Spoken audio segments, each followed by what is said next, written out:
MP में उपचुनाव के नजदीक आते ही बयानों में तल्खी बढ़ने लगी है। बुधनी में एक सभा को संबोधित करते हुए सीएम मोहन यादव ने कांग्रेस को कंस करार दिया है, तो वहीं सिंघार ने विजयपुर में सरकार पर निशाना साधा।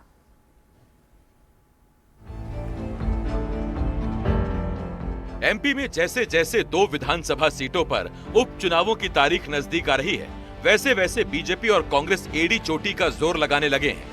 सीहोर जिले की बुधनी सीट और श्योपुर जिले की विजयपुर सीट पर होने वाले उपचुनावों के लिए बीजेपी की तरफ से खुद सीएम डॉक्टर मोहन यादव ने कमान संभाली हुई है। बीजेपी की पारंपरिक सीट बुधनी पर कब्जा बरकरार रखने के लिए सीएम मोहन यादव ने बुधनी के भैरुंदा के सतराना गांव में चुनावी सभा को संबोधित किया।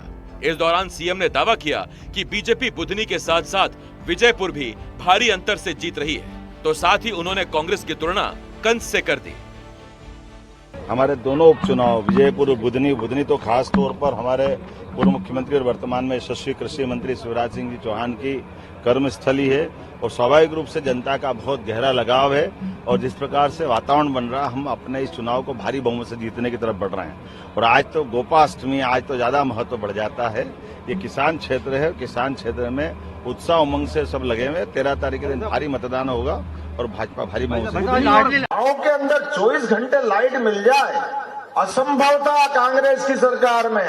कांग्रेसी 2 ही कान पकड़ के 10 बार बैठक उठक करे तो भी माफ नहीं हो, इतने पाप करे उनने हमारे बच्चों के लिए। अगर समय पे बिजली मिल जाती, समय पे सड़कें बनती, विकास का ये वातावरण होता, तो हमारे कई परिवारों से डॉक्टर, वकील, इंजीनियर कितने लोग निकलते। ये सारा कलंक का ठीकरा अगर किसके माथे पे है, वो कांग्रेस पार्टी के माथे पे। मुझे इस बात में कहने में कोई गुरेज नहीं। मित्रों, याद रखना, ये कंस का जमाने वाले, वो कंस को हमने नहीं देखा होगा, लेकिन कंस के जमाने वाले कांग्रेस वालों को याद रखना, ये कंस और कांग्रेस में कोई अंतर नहीं है।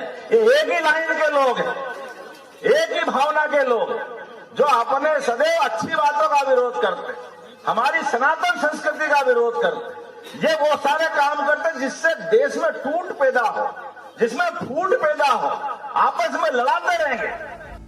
एक तरफ सीएम उपचुनावों में फतह करने के लिए पूरी ताकत लगाए हुए हैं, तो वहीं दूसरी तरफ विजयपुर में कांग्रेस के लिए प्रचार करने नेता प्रतिपक्ष उमंग सिंघार पहुंचे। सिंघार ने खास तौर पर आदिवासी बहुल गांवों का दौरा किया और साथ ही आदिवासियों के जाति प्रमाण पत्र का मुद्दा उठाते हुए रामनिवास रावत और बीजेपी सरकार पर जमकर निशाना साधा। और ये जितने आप आदिवासी देख रहे हैं, इनको जाति प्रमाण पत्र नहीं हुआ है, तो मैं आपसे ये कहना चाहता हूँ कि क्या सरकार ने अभी तक क्यों नहीं संज्ञान लिया? सुनवाई नहीं करता। 1984 से ये लोग यहाँ रह रहे हैं और इनको अगर जो अधिकार दिए है संविधान में, अगर जाति प्रमाण पत्र बनना चाहिए, आज इन बेचारे आदिवासियों के जाति प्रमाण पत्र नहीं बना। तो सरकार सो रही थी क्या? रामनिवास रावत जी सो रहे थे यहाँ पे? इनसे वोट मांगने आते हैं, लेकिन इनके कभी अधिकार की बात नहीं करी। विधानसभा में 10 बातें करते हो आप, लेकिन इनके लिए कभी आपने विधानसभा में बात करी? नहीं करी। ये कहना चाहता हूँ कि भारतीय जनता पार्टी सिर्फ वादों की बात करती है, झूठे वादे करती है, लेकिन वादे कभी धरातल पे नहीं होता।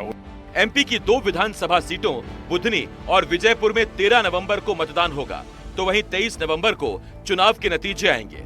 अब देखना यह है कि इन उपचुनावों में बीजेपी जीत का बिगुल बजाती है या फिर कांग्रेस कोई कमाल कर पाती है।